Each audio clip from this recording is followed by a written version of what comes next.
asked my Zen mentor once, are there any sins in Zen? And he said the only sin is selfishness. Or you could say taking yourself too seriously.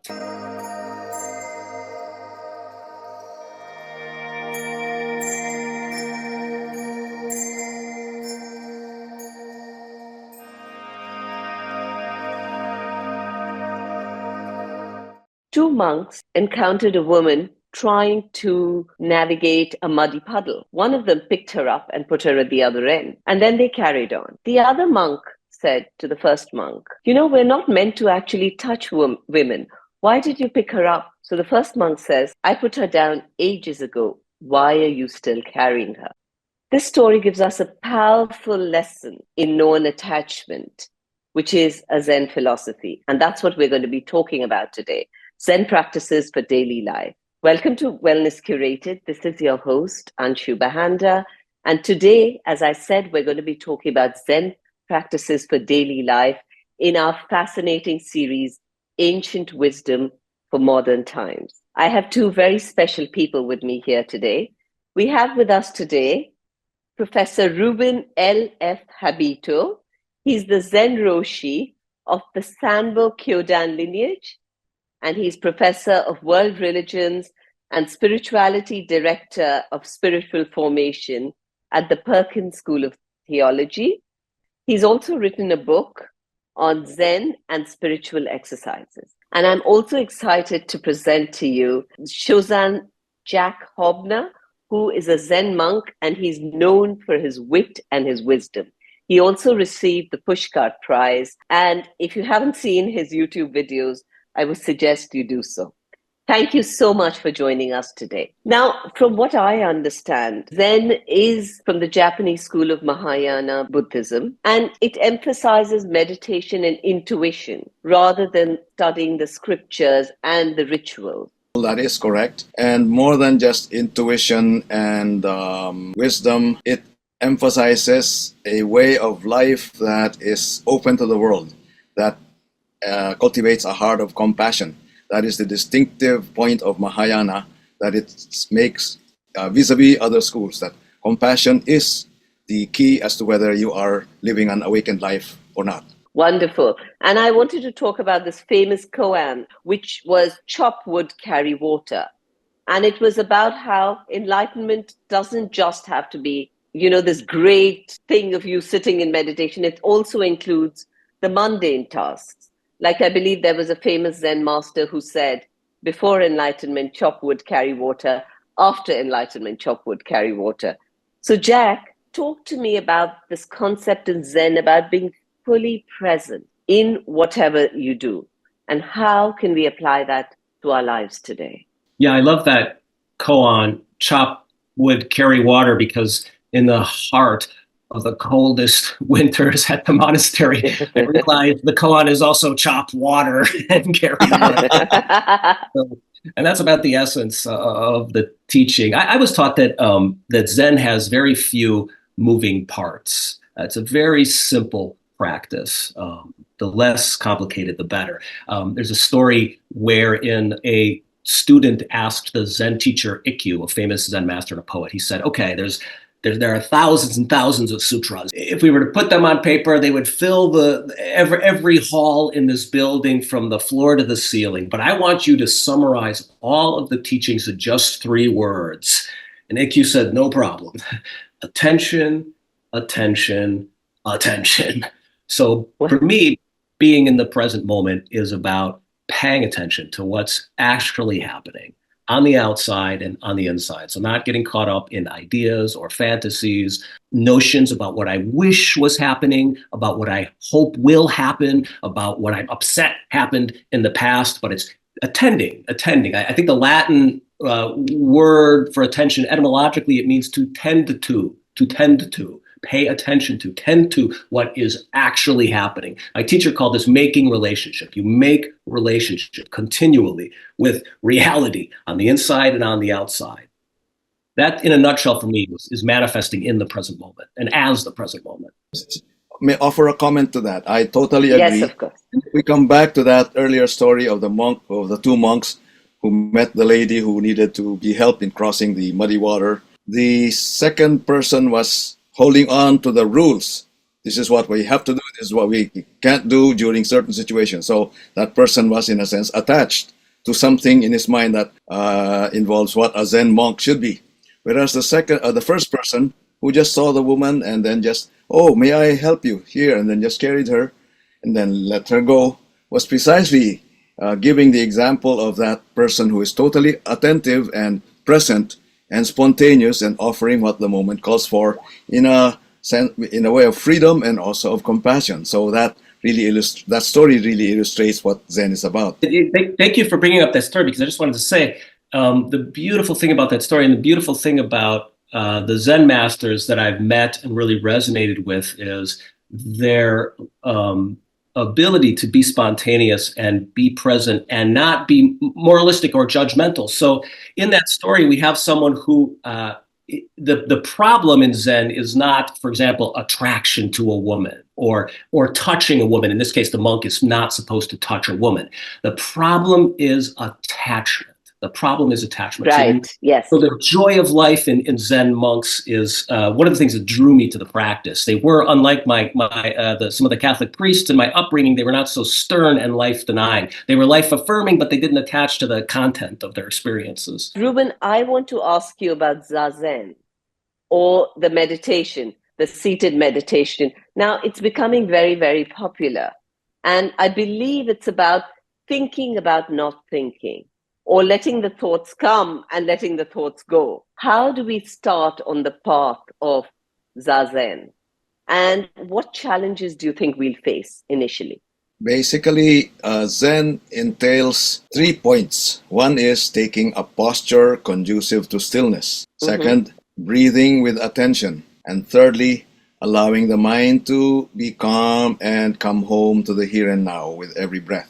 Try it. It sounds simple, but it's not easy. So there are different kinds of postures you can take. And seated posture with its very clear prescriptions for how to sit in a way that is fully attentive can be given. But you can also do walking meditation. You can also be fully in stillness while walking, or you can be in stillness while washing dishes, as the famous example of Thich Nhat Hanh, the late Zen master from Vietnam, offered in his book, Miracle of Mindfulness. Ruben, you talked about some of the mundane tasks as well, that you can go into a Zen space with it. So Jack, why don't you talk to me about the mundane tasks which are also so important in our everyday life? How do we incorporate that into our Zen practice, like housework or commuting or washing dishes?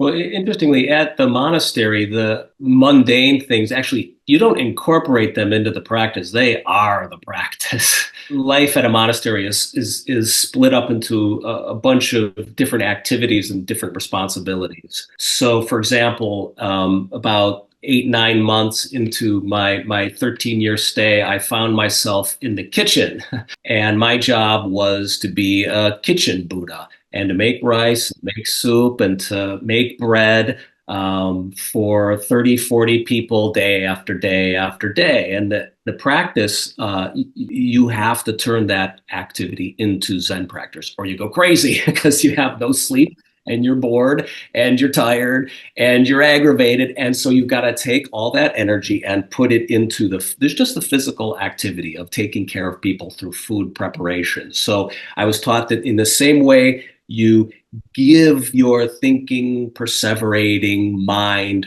to breathing in the Zendo when you're doing Zazen meditation practice and dissolving that self into the practice of shikantaza or just sitting. In the same way, when you're chopping carrots, you're giving yourself to that activity. And when you give yourself completely to an activity, you forget yourself. And that's the practice. That's all the practice is, giving completely. And then the self is gone, I was taught. And then, of course, it comes back a moment later. And then the practice is to repeat the same activity. So that's the amazing thing. Whether you're brushing your teeth or sitting in a chair like this, for me, the practice has always come out of my head where I usually am and into the situation completely as I can. My teacher would talk about 100% giving, because sometimes it's easy to sort of hold back a little bit. But The practice is to give yourself completely. And then the self is forgotten. The self is gone. So, Ruben, I want to ask you about this other koan of the raft, where a Zen master tells his students, if you meet the Buddha on the road, kill him. Now, I know that a lot of the Zen koans are paradoxical anecdotes, but what did he mean by that? Can you explain this to us? So when we have an object of our devotion, or we're looking forward to meeting the Buddha because that's the ideal that we have been setting for our lives, then that itself becomes an attachment. So when we come to a place in life where we experience something, this is the Buddha, or now I've gotten it. I have Kensho, so-called, the Japanese term for seeing your true nature, that is awakening. Then many people tend to say, now I've gotten it, now I'm special, now I'm Buddha. And that's the kind of Buddha that you need to kill and come back to the ordinary reality and live as Buddha, forgetting about what Buddha is all about. It's a very, very helpful way of saying, don't get attached even to the idea of Buddha. Would you agree, Jack? Yeah, completely. Yeah, we get ideas in our heads, especially if you sit for a while, then you have some sort of opening, and boy, do you chase after that opening again and again and again. But it's gone, and the past is gone, and no matter how deep the experience was, the years accumulate, and you have to wake up in the morning, and you have to brush your teeth, and you have to keep manifesting the Dharma or your Buddha nature over and over and over, moment after moment after moment. And it gets pretty heavy to carry ideas and scriptures and teachings around with you. So it's a beautiful teaching to kill the Buddha. It's very, very direct. It frees you of your ideas about what you should be. You're free of those ideas. Yeah. And is it something about killing the ego? Exactly. Also, the ego is also the one that gets attached to it. So let that go also. So I wanted to also ask you about the koans. Now, these are always paradoxical. There seems to be a deeper truth that they're trying to uncover with every story. One of my favorite classic koans is, you look in the mirror, you know what your face looks like now, but what about before you were born? What did your original face look like? Kind of stops the mind. My teacher used to give very bespoke koans for his Western students, kind of tailor-made for us, because we came to Zen practice with so many expectations, and he was constantly trying to pull the rug out from under those expectations. We called the practice of koans was called Zazen. So we would go into the Zazen room individually, one-on-one, to do koan work with our teacher, and a great deal of pomp and circumstance. You're doing a bunch of great bows, right? First when you enter the room, then you sit down in front of the teacher, you're doing more great bows, and then you do a thank you bow, and then you say, my koan is, and you give him the koan, right? And then you answer the koan. But sometimes the koan was very simple. He might just point to the flower in the room and say, when you see that flower, where is God? Where is Buddha? And you had to express with your whole being an answer to the koan. There's a term in Japanese called taitoku, which means to apprehend with the whole body. So you had to answer with the whole body, express the apprehending with your whole body. A very spontaneous, non-verbal, non-logical, almost non-rational. And it sounds very complicated, but really what you're doing is you're getting out of your way. You're connecting with the teacher. Oftentimes I found koan practice was a pretext to interact with the teacher. Interesting. So explain to me how, when you're saying it was non-verbal and you would use your whole body, explain to us how. Okay, so I mean, sometimes it was very odd exchange or interaction. When you incorrectly answer the koan, which you almost always do, the teacher just rings the bell and you're out of there. So sometimes an interaction can be 4 or 5 seconds. Sometimes you would do your great bows entering the room, and I would be coming towards my teacher, and he would just ring his bell because he knew already I was going to give him a dumb answer, and so I would have to leave. Right? So at one point, after answering the koan incorrectly many times, when you see the flower, where is God, where is Buddha, I looked at the flower and I flowered. And then my teacher, I didn't give an answer. It just happened. And my teacher said, good, okay. And then he said, but why? And I said, the life in the flower and the life in me is the same life. So very intimate but not personal interactions. That was my experience of doing koan work with my teacher. If you ask me, Well, I could name a handful, but one that comes up right now, inspired by what Jack just related, is the koan where the new monk comes to a Zen master and asks, "Master, I have just entered the monastery. I have sold all my belongings. I have tried to set aside all my worldly attachments, and here I am. I'm ready. Teach me." And the master first asks him, "Have you had your morning meal?" Then the monk says, "Yes, I have." Then, okay, go and wash your bowls. That's the koan. So the two movements in that koan, or no, there are three in fact. The first is, are you ready like that monk to really give away your worldly belongings? Maybe not literally, you don't really literally sell everything and just become bereft of any material possessions, but let all of your attachments out of you and just come with that inner freedom of being ready to receive the Dharma with your whole being. Is that the state of mind that you're in? And so if one has determined that, yes, I'm ready and I can give my all to the Dharma from the place where I'm living my life now, then the question then is, have you had your meal? And it's not just about eating your breakfast or lunch or dinner, but have you had your fill? Is your heart already filled with that inner peace and inner joy that allows for a compassionate heart in you? And if you cannot say yes to that yet, then that's the thing to really address. So first, how do we do that? How do we find where that meal can be? And this is where Zen practice comes in. We are given the instructions for sitting, taking a posture conducive to stillness, breathing with attention, and allowing the mind to come to the here and now, and just live with that modality of always being in the present moment. And as you continue a habit of life that takes that as your basic mode, then somehow or other, at some point, something might come and make you realize what you're looking for is right here, right now. You don't have to look elsewhere. It's not in the afterlife, for one, or it's not somewhere in the Himalayas or in another place where there may be ideal situations, but it's in every here and now that we are given in this day-to-day life.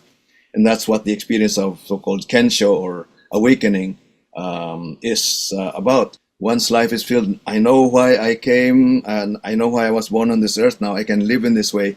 Then the Zen master says, okay, wash your bowls. In short, as the New Yorkers would say, forget about it.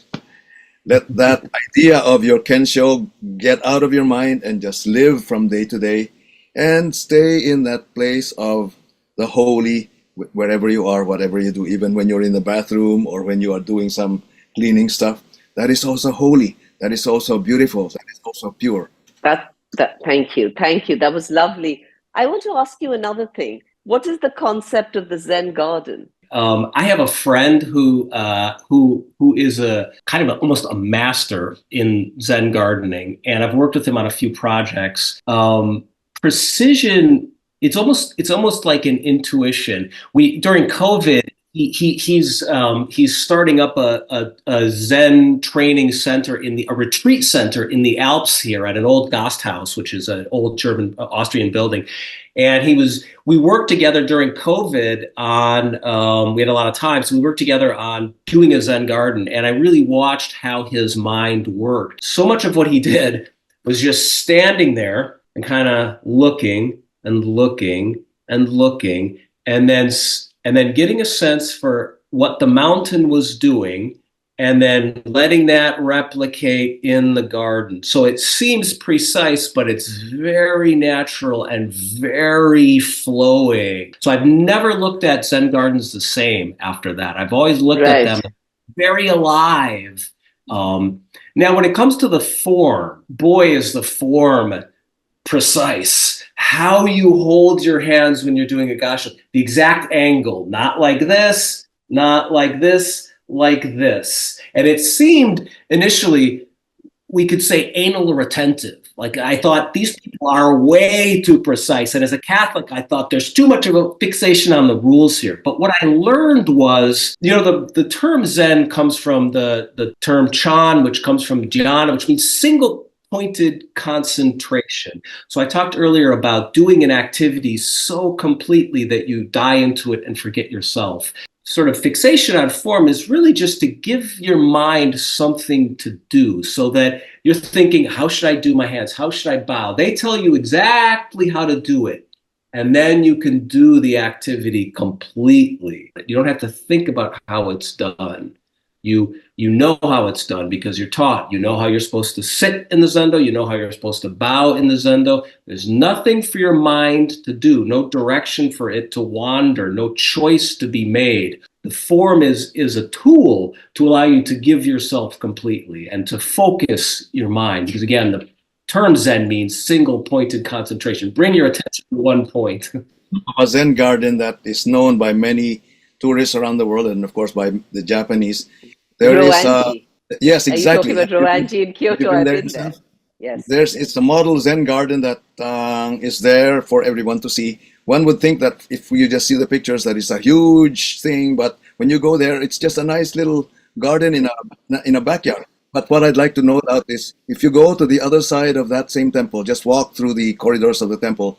On the other side, there is a small well, and that well has mouth to it with a metal piece where there is a hole where the water spouts. Surrounding that are 4 Chinese characters, Japanese, which can be translated in English as "I only know contentment." And that those 4 characters have a common part where there's a hole in the middle. I, the ware in Japanese, has that that zero, zero underneath it, and then only has also a 0 beside it, and the contentment has the 0 on top of it, and only also has that. So I only know contentment. Ware tada taru o shiru in Japanese. The suggestion there is that contentment comes from knowing your nothingness, your emptiness, allowing your heart to be empty, throwing that I, me, mine away, and allowing it to be filled with the gifts of the universe that wells up and gives nourishment to all. So once you have emptied yourself of your little ego, then you will find your heart filled with contentment and joy and gratitude that you can share with the rest of the world. Thank you. Jack, in your videos, you often explore sort of the humorous side of your life at the monastery. Tell us, is humor an important aspect in the Zen philosophy? Yeah, it seems like it is really important in Zen. And that's one of the things I've always appreciated from the Zen teachers that I've met, their sense of humor. I asked my Zen mentor once, are there any sins in Zen? And he said the only sin is selfishness. Or you could say taking yourself too seriously. And that's literally one of, for me anyways, the core teaching in Zen is called anatta, is the Sanskrit word, and it means not self or no self. And it says esoteric and as deep and as profound and as far-reaching a teaching as you want to make it. It has profound implications, and it has in my life. But it's also very simple. Don't take yourself seriously. And when you do the practice after a while, you start to realize sometimes really serious questions, when you come all the way through them, they oftentimes have very funny answers. I mean, there's this great story about this very tortured Zen student who asks the master, like, I am suffering, I'm terrified of death. What happens after we die? And the Zen teacher considers this and he says, why are you asking me this question? And he says, well, you're the Zen master. And the Zen master says very honestly, yeah, but I'm not a dead Zen master, right?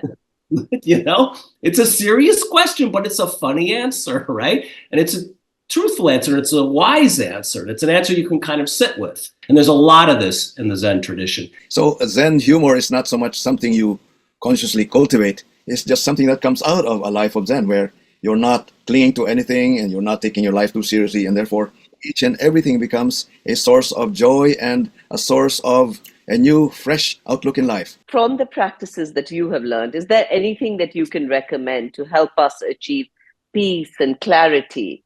Zen, for me, has always been practice of doing. So I want to share a practice that I came up with recently because I was not doing my meditation practice day to day. And I knew I wasn't going to do it, even if I committed to it. So it's a very, very simple technique. So first of all, meditation for me is sitting still and taking a posture, as Ruben said. Ruben came up with 3 ways to approach Zazen meditation practice, I think were very helpful. So people can review that from this podcast.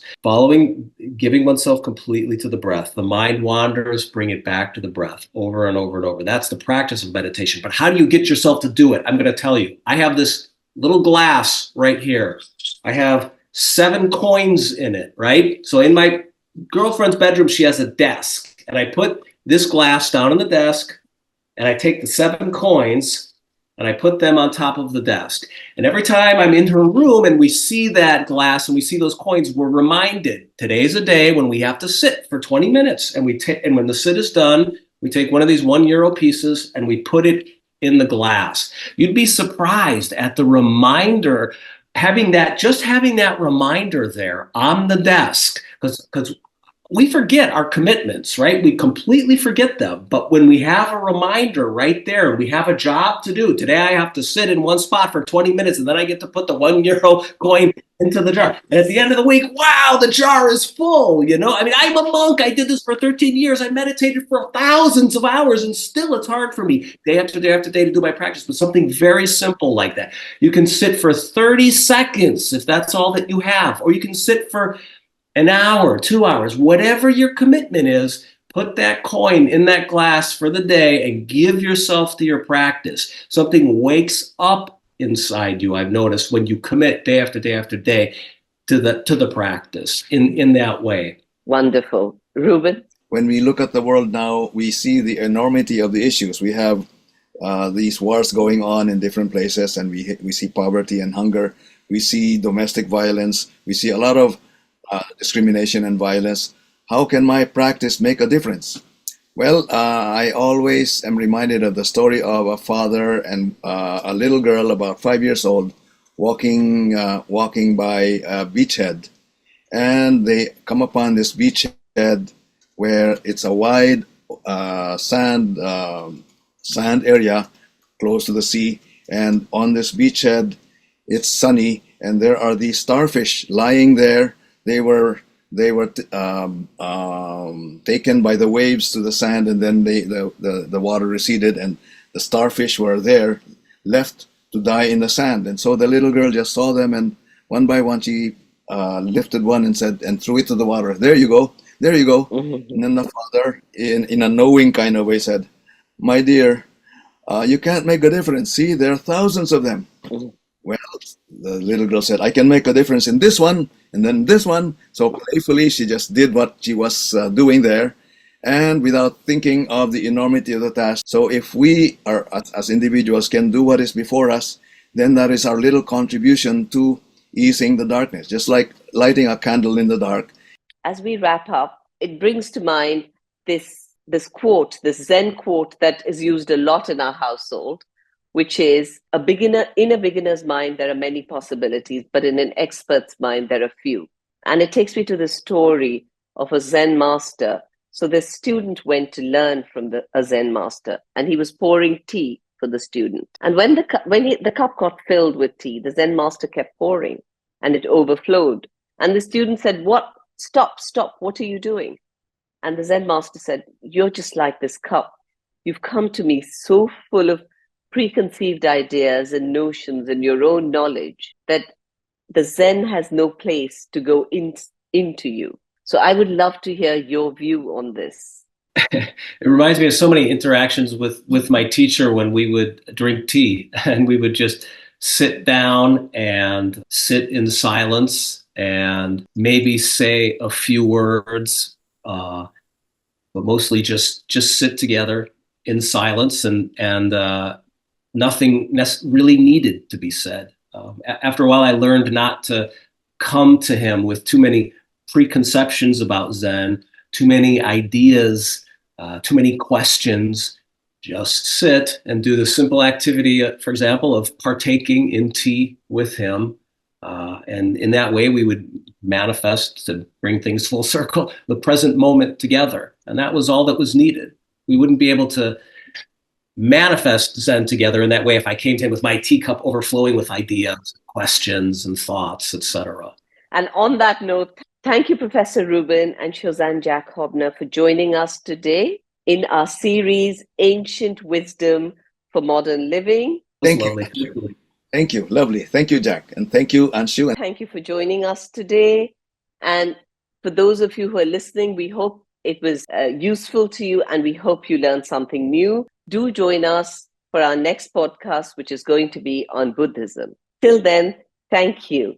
And may your life be full, but your cup be empty. Please can I request you to subscribe to Wellness Curated, our podcasts.